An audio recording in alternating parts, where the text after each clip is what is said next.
want to alienate my followers and have them think that I'm only about marketing. So when you do the bit.ly, you can track it. And I would encourage you to send out different links at different times during the day and get an idea when is the best time to send out a marketing tweet and what link works the best. And you can actually create as many links as you want in the bit.ly, and you can track them all. You can see how many page views you got and how many people click through to wherever you're sending them. I've written the number 1,000 up here. Twitter has a new rule, and they actually changed the rules. They've changed them 3-4 times since I've got on, at least, probably more.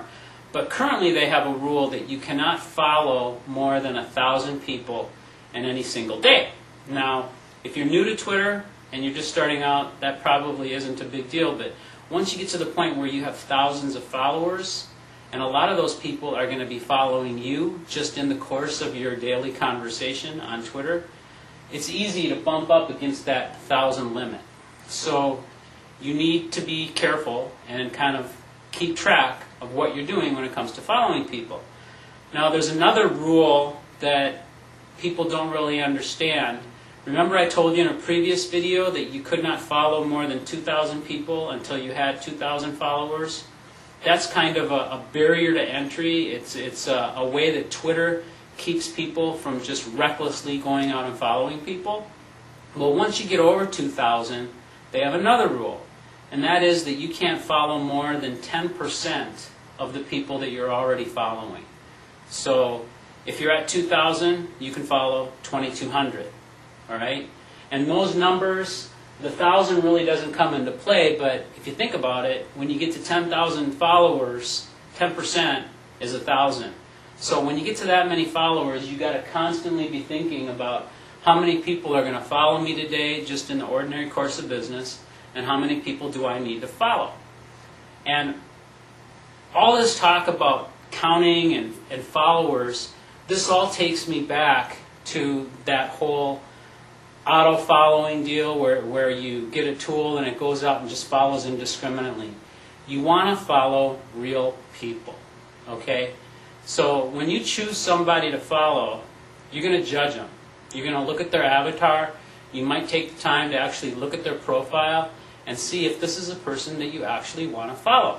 And what are your criteria? Well, if you're marketing a product, looking for somebody that might be a potential buyer of that product is one of the criteria, obviously.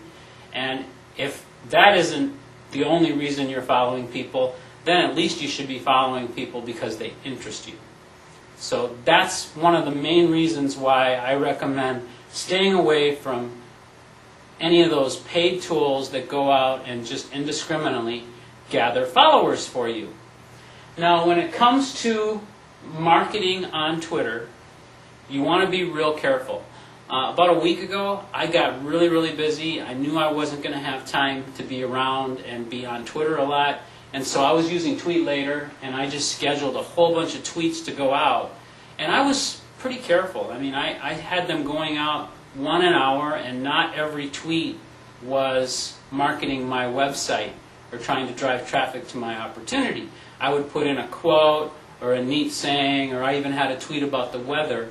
But people, if they're genuinely following you and they're genuinely interested in you, they're going to notice stuff like that. And I had, when I went back and logged into my Twitter account, I had 2 DMs from people saying, I've unfollowed you because all you're doing is marketing.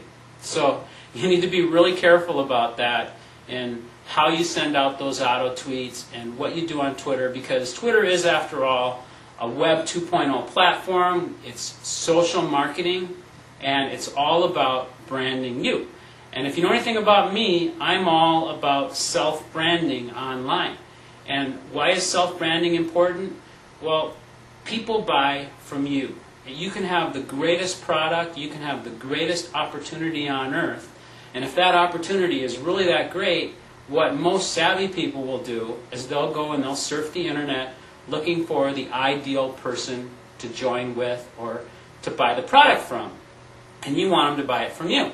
So you want to brand yourself online as a real person, a person that'll engage, that talks about real things, and is attracted. You want people to be attracted to you. And so that's what I'm all about on Twitter. I want to be friendly to people. I want to give value. I want to be fun to talk to. And I want people to be attracted to me, so they'll be encouraged to go to a link that I tweet out or to go check my profile.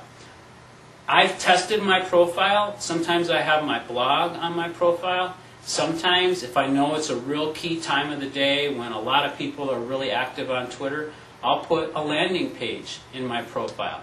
And you can change these things multiple times throughout the day if you want, until you get to the point where you know what really, really works, and then you can kind of let things go and start to really use some of the tools, like the Hummingbird tool, the Tweet Later tool. At any rate, those are some pretty good tips about marketing on Twitter. Twitter is not hard. Don't overthink it and start thinking that you can totally automate it.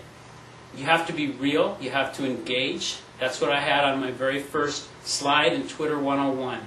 Engage. And have fun on Twitter. If you want to learn any more, if you want to get a link to the Hummingbird product, you can find it on my blog. If you have any questions at all, feel free to give me a ring. You can go to my blog at www.stevejankowski.com. If you're interested in learning more about self-branding, you can go to selfbrandednow.com or give me a ring. I'm a real person and I'm available. Or send me a tweet. Talk to you later.